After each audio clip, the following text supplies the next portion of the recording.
So this is a very spiritual time. Shiva is reading Living Beautifully by Pema Chodra. Living beautifully with uncertainty and change, huh? Because you've had a lot of changes. Shiva came from a Bedouin village and she's changed her life around, right? So now we're going to read. It's a children's book, but not only. The Little Soul and the Sun. A children's parable adapted from Conversations with God by Neal Donald Walsch. I dedicate this reading to my good friend Jonathan Umblood, with whom I lost contact somewhere. Last time he was in Texas on the border to Mexico, living there. So this is dedicated to him. If anybody knows him, convey my best wishes. Shiva. Listen. So, beautiful illustrations. Once upon a time, there was a little soul who said to God, I know who I am. And God said, that's wonderful. Who are you? And the little soul shouted, I am the light. God smiled a big smile. That's right, God exclaimed. You are the light. The little soul was so happy, for it had figured out what all the souls in the kingdom were there to figure out. Wow, said the little soul. This is really cool. But soon, knowing who it was not enough. The little soul felt stirrings inside and now wanted to be who it was.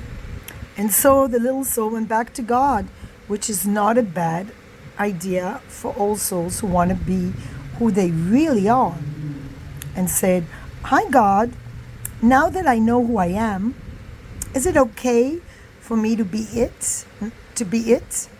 And God said, you mean you want to be who you already are? Well, replied the little soul, it's one thing to know who I am and another thing altogether to actually be it. I want to feel what it's like to be the light. But you already are the light, God repeated, smiling again. Yes, but I want to see what that feels like, cried the little soul. Well, said God with a chuckle, I suppose I should have known. You always were the adventuresome one. Then God's expression changed. There's only one thing. What? Asked the little soul. Well, there's nothing else but the light. You see, I created nothing but what you are. And so there is no easy way for you to experience yourself as who you are, since there is nothing that you are not. Huh? Said the little soul, who was now a little confused. Think of it this way, said God. You are like a candle in the sun. Oh, you're there all right, along with a million kagillion other candles who make up the sun, and the sun would not be the sun without you. Yeah, it would be a sun without one of its candles, and that would not be the sun at all, for it would not shine as brightly. Yet how to know yourself as the light when you are amidst the light? That is the question. Well, the little soul perked up. You're God. Think of something. Once more God smiled. I already have, God said. Since you cannot see yourself as the light when you are in the light, we'll surround you with darkness. What's darkness? The little soul asked. God replied, It is that which you are not. Will I be afraid of the dark? Cried the little soul. Only if you choose to be, God answered. There is nothing really to be afraid of unless you decide that there is. You see, we are making it all up. We are pretending. Oh, said the little soul and felt better already. Then God explained that in order to experience anything at all, the exact opposite of it will appear. It is a great gift, God said, because without it, you could not know what anything is like. You could not know warm without cold, up without down, fast without slow. You could not know left without right, here without there, now without then. And so God concluded, when you are surrounded with darkness, do not shake your fist and raise your voice and curse the darkness. Rather, be a light unto the darkness, and don't be mad about it. Then you will know who you really are, and all others will know it too. Let your light so shine that everyone will know how special you are. You mean it's okay to let others see how special I am? Asked the little soul. Of course, God chuckled. It's very okay. But remember, special does not mean better. Everyone is special, each in their own way. Yet many others have forgotten that. They will see that it's okay for them to be special only when you see that it's okay for you to be special. Wow, said the little soul, dancing and skipping and laughing and jumping with joy. I can be as special as I want to be. Yes, and you can start right now, said God, who was dancing and skipping and laughing right along with the little soul. What part of special do you want to be? What part of special? The little soul repeated. I don't understand. Well, God explained. Being the light is being special, and being special has a lot of parts to it. It is special to be kind. It is special to be gentle. It is special to be creative.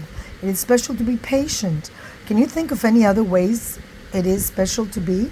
The little soul sat quietly for a moment. I can think of lots of ways to be special, the little soul then explained. It is special to be helpful. It is special to be sharing. It is special to be friendly. It is special to be considerate of others. Yes, God agreed. And you can be all those things, or any part of special you wish to be at any moment. That's what it means to be the light. I know what I want to be. I know what I want to be, the little soul announced with great excitement. I want to be part of special called forgiving. Isn't that special to be forgiving? Oh yes, God assured the little soul. That is very special. Okay, said the little soul, that's what I want to be. I want to be forgiving. I want to experience myself as that. Good, said the God, but there's one thing that you should know. The little soul was becoming a bit impatient now.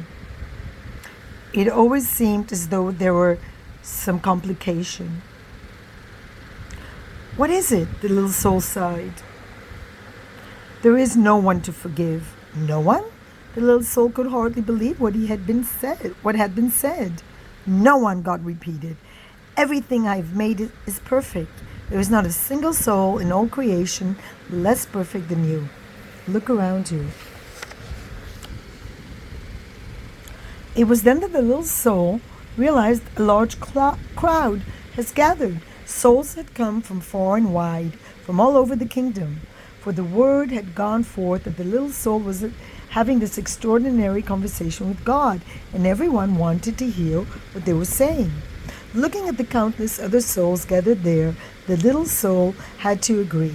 None appeared less wonderful, less magnificent, or less perfect than the little soul itself.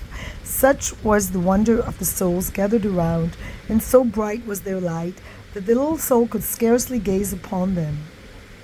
Who then to forgive? Asked God. Boy, this is going to be no fun at all, grumbled the little soul. I wanted to experience myself as one who forgives. I wanted to know what that part of special felt like. And the little soul learned what it must feel like to be sad. But just then a friendly soul stepped forward from the crowd. Not to worry, little soul, the friendly soul said. I will help you. You will? The little soul brightened. But what can you do? Why, I can give you someone to forgive. You can? Certainly, chirped the friendly soul. I can come into your next lifetime and do something for you to forgive. But why? Why would you do that? The little soul asked. You, who are being of such utter perfection, you who vibrate with such speed that it creates a light so bright that I can hardly gaze upon you. What could cause you to want to slow down your vibration to such a speed that your bright light would become dark and dense? What could cause you, who are so light that you dance upon the stars and move throughout the kingdom with the speed of your thought, to come into my life and make yourself so heavy that you could do this bad thing. Simple, the friendly soul said. I would do it because I love you. The little soul seemed surprised at the answer. Don't be amazed, said the friendly soul. You have done the same thing for me. Don't you remember? Oh, we have danced together, you and I, many times. Through the eons and across the ages, all the ages have we danced. Across the time, all time, and in many places have we played together. You just don't remember. We have both been all of it. We have been the up and down of it, the left and right of it. We have been the here and there of it, the now and the then of it. We have been the male and the female, the good and the bad. We have both been the victim and the villain of it. Thus, we have come together, you and I, many times before, each bringing to the other the exact and perfect opportunity to express and to experience who we really are. And so, the friendly soul explained a little further, I will come into your next lifetime and be the bad one this time. I will do something really terrible, and then you can experience yourself as the one who forgives. But what will you do? The little soul asked, just a little nervously. That would be so terrible. Oh, replied the friendly soul with a twinkle. We'll think of something. Then the friendly soul seemed to turn serious and said in a quiet voice, You are right about one thing, you know. What is it? The little soul wanted to know. I will have to slow down my vibration and become very heavy to do this. Not so nice thing. I will have to pretend to be something very unlike myself. And so I have but one favor to ask of you in return. Oh, anything, cried the little soul and began to dance and sing. I get to be forgiving. Then the little soul saw that the friendly soul was remaining very quiet. What is it? The little soul asked. What can I do for you? You're such an angel to be willing to do this for me. Of course, this friendly soul is an angel, God interrupted. Everyone is. Always remember, I have sent you nothing but angels. And so, the little soul wanted more than ever to grant the friendly soul's request. What can I do for you? The little soul asked again. In the moment that I strike you and smite you, the friendly soul replied, in the moment that I do the worst to you that you could possibly imagine, in that very moment, yes, the little soul interrupted, yes, the friendly soul became quieter still. Remember who I really am. Oh, I will, cried the little soul. I promise. I will always remember you as I see you right here, right now. Good, said the friendly soul, because you see, I will have been pretending so hard, I will have forgotten myself, and if you do not remember me as I really am, I may not be able to remember for a very long time. And if I forget who I am, you may even forget who you are, and we will both be lost. Then we will need another soul to come along and remind us both of who we are. No, we won't, the little soul promised again. I will remember you, and I will thank you for bringing me this gift, the chance to experience myself as who I am.